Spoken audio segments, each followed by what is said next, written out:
Hello friends, welcome back to my channel. তোমরা সবাই কেমন আছো? আশা করি খুব ভালো আছো। তো আমার আরও একটা ভিডিওতে তোমাদের সবাইকে স্বাগত। আর এটা হচ্ছে আমার সরস্বতী পুজোর শেষ ভিডিও, যেখানে দধিকর্মা আর বিসর্জনের ভিডিও আমি দুটো একসাথে এডিট করে দিয়ে দিচ্ছি, তোমাদের সাথে শেয়ার করছি। তো সরস্বতী পুজোর মানে দধিকর্মার দিন, যেদিন সুতো কাটা হয় সেই দিনের ভিডিও, সেই পূজার ভিডিওটা, আর বিসর্জনের ভিডিও তার সাথেই মানে দিয়ে দিয়েছি। কেননা আর এক্সট্রা টাইম নিয়ে আমার করার মতো সময় নেই। যতটা পেরেছি দেওয়ার চেষ্টা করেছি, তোমাদের সাথে শেয়ার করার চেষ্টা করেছি এই মুহূর্তটা। তো মোটামুটি ব্রাহ্মণ মশাই এসে পুজো করছেন, আরতি হচ্ছে। আর দধিকর্মা হয়ে গেলে, সুতো কাটা হয়ে গেলে ঠাকুরটাকে বিসর্জন দেওয়ার চিন্তাভাবনাও হবে। তো দধিকর্মা যেহেতু বৃহস্পতিবার, আর সেই কারণে তো বিসর্জন আজকে দেওয়া যাবে না, কালকে ছাড়া, মানে শুক্রবার ছাড়া। বৃহস্পতিবারে বাড়ির মেয়েকে বাড়ি থেকেই যেতে দেওয়া উচিত না, সেটা তো অবশ্যই। আর তোমরা পুরো ভিডিওটা অবশ্যই টেনো না টেনে দেখে, কেননা ভিডিওটা শেষে অবশ্যই মজার কিছুই আছে, যেটা দেখলে সত্যি খুব মন ভালো হয়ে যাবে। তো বিসর্জনের পরে আর যেটা বিশেষ একটা দুর্ঘটনা, তার মানে বিসর্জনের দিন ঘটে গিয়েছিল আমার সাথে, সেটাই আমি তোমাদের সাথে এখন শেয়ার করছি। তো বিসর্জনের দিন আমারই স্কুলের, মানে কেজি স্কুলেরই স্টুডেন্ট, আমারই ক্লাসের বলতে পারো, একদম আমার কোলের কাছেই ছিল। ও যতদিন আমার স্কুলে এসেছে, ও আমার হাত ছাড়তো না, আমার কোলের কাছেই ঘুরতো, আঁচল ধরেই থাকতো। সেই ফুটফুটে বাচ্চাটা আমি স্কুল না যাওয়ায় আমার খোঁজও করতো, আমাকে খুব ভালোবাসতো। ও এটাও ওর মাকে বলেছিল যে আমি ম্যামকে একটা গিফট দেব। তো এত কিছু হয়ে বলেছে তার মাকে সে, তো সেটা তো আর আগে জানা যায়নি, কিন্তু পরে যখন সে আর নেই তখন জানা গিয়েছে। তার মা আমাকে জড়িয়ে ধরে কথাগুলো বলেছিল। সেটা সত্যিই খুব দুর্বিষহ ছিল, যে বাচ্চাটা আমি স্কুলে না যাওয়ায় সে ম্যামের কাছে খোঁজ নিয়েছে, অন্য ম্যামের কাছে, যে আমার ম্যাম কোথায়। তো সেই বাচ্চাটা অ্যাক্সিডেন্টে মারা যাওয়ায়, এবং তার থেকে বড় কষ্ট হয়তো কিছু আর হয় না। হয়তো আমার কাছে সে থাকতো না, কিন্তু যতদিন ছিল স্কুলে আসতো, সে সত্যিই আমার কোলের মতোই ছিল। সে আমার ছাড়া একটা পাও ফেলতো না। আমি যদি অফিসেও যেতাম, সেখানেও আমার হাত ধরে চলে যেত। তো জানি না কেন ভগবান তারে কেড়ে নিয়েছে, তবে তার এই দুদিনের দুনিয়ায় আসা, আর কিছুই না। এর থেকে বড় কষ্ট আর কিছু হয় না। তো সেটাও কাটিয়ে উঠতে হবে, কিছু করার নেই। এটাই ছিল আরও একটা মর্মান্তিক দুর্ঘটনা আমার দাদুর ঘটনার সাথে সাথেই। আমার দাদুকে হসপিটালে ভর্তি করা হয়েছিল বৃহস্পতিবার, আর শুক্রবার ও স্কুল থেকে বাড়ি গিয়ে বায়না করে ওর মাসির বাড়ি যাওয়ার উদ্দেশ্যে যাচ্ছিল, যেতে গিয়ে অ্যাক্সিডেন্টটা হয়ে যায়।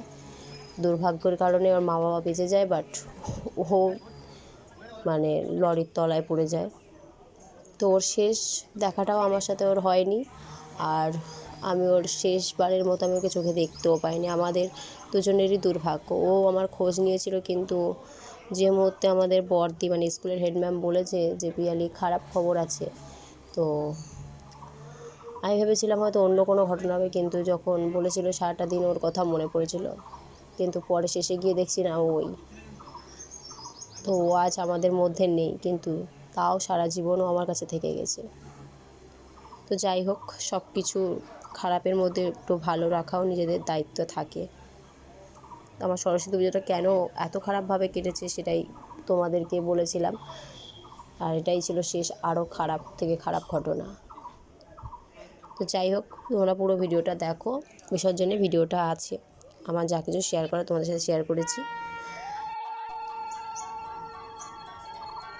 আসছে বছর আবার হবে, মাকে যেন এবার পরের বছর ভালোভাবে নিয়ে আসতে পারি, এটাই আমার মায়ের কাছে বিনীত অনুরোধ ছিল। জানি না কি হবে, তবে চাই ভালোভাবে মাকে আবার নিয়ে আসতে। এবছর যেভাবে আমার দিনগুলো কেটেছে, যেন পরের বছর এভাবে না কাটে, এটাই আমার মায়ের কাছে বিনীত অনুরোধ, আর কিছুই না। হয়তো ভুলে যাব, কিন্তু সেটা আবার কোথাও না কোথাও গিয়ে মনে পড়বে যে বাচ্চাটাকে হারিয়েছি, তার থেকে তো কষ্ট আর কিছু হয় না। তো যাই হোক, তোমরা অবশ্যই পুরো ভিডিওটা দেখো, একটাই রিকোয়েস্ট।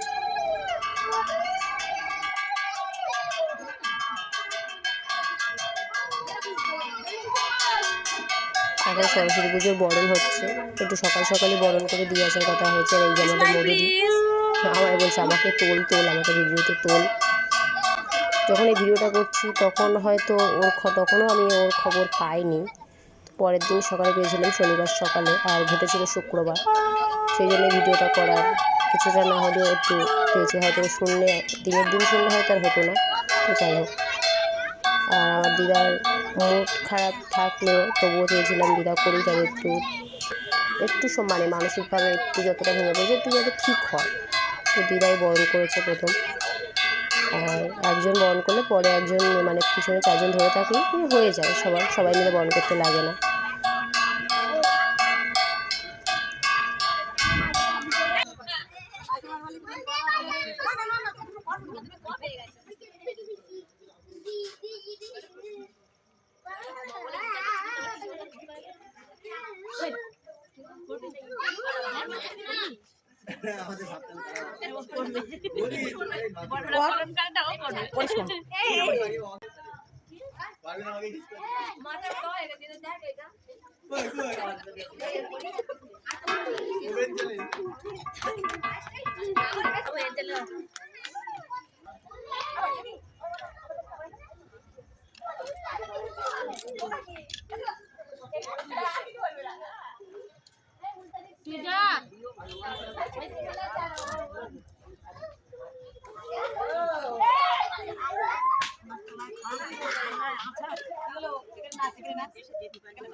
ও গান হচ্ছে মনে করছে না, আমার পায় নাচুনি, সবসময় নাচবে, সবসময় এটা নাচটা কি ওইটাই ভালো।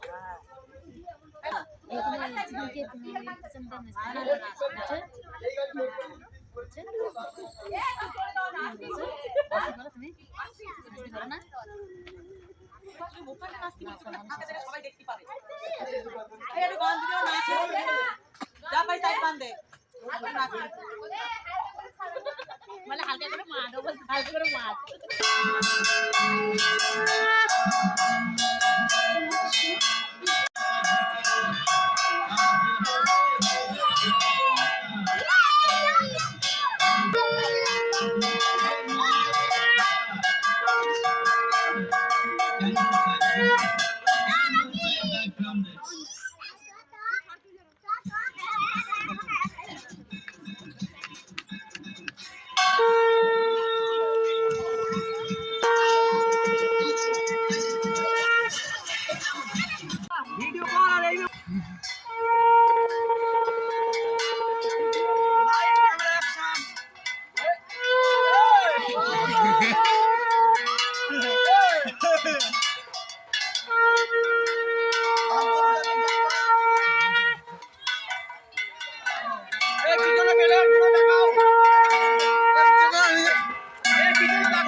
এখন আমরা সরস্বতী ঠাকুর নিয়ে বেরিয়ে পড়েছি, যেখানে বিসর্জন দেবো যে পুকুরে, সেখানে নিয়ে যাচ্ছি। আর এই যে সরস্বতী ঠাকুরকে ভ্যানে করে নিয়ে যাওয়া হচ্ছে, এখানে দুটো ঠাকুর আছে। একটা হচ্ছে আমার জেঠিমার বাড়ির একটা ঠাকুর আছে, ওরা পুজো করেছে এবার প্রথম বছর, তাই। আর এই যে যিনি রিক্সা চালাচ্ছেন উনি হচ্ছেন বরমশাই, উনি মানে এবারে রিক্সা চালাচ্ছে খুব মজা করে। তো যাই হোক, সব কিছুর মাঝে হাসি খুশিতে আমরা ছিলাম কিছুটা আস্থা নিয়ে। আর এই যে লাইট ধরে আছে, এরকম ভিডিওটা অবশ্য করেছে আর একটা ভাই। বিসর্জন দেওয়া হবে অনেকটা দূরেই আমাদের বাড়ির থেকে। তো যাই হোক, পানাও ভর্তি আছে এখানে।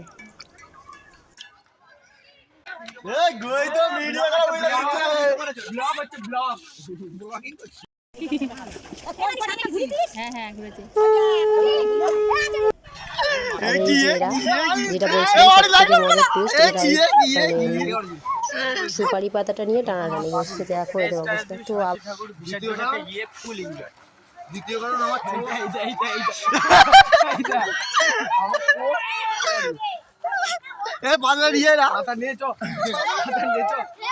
লোকের বাড়িতে পড়া দিদি, লোকের মারলে হাওয়া মারলে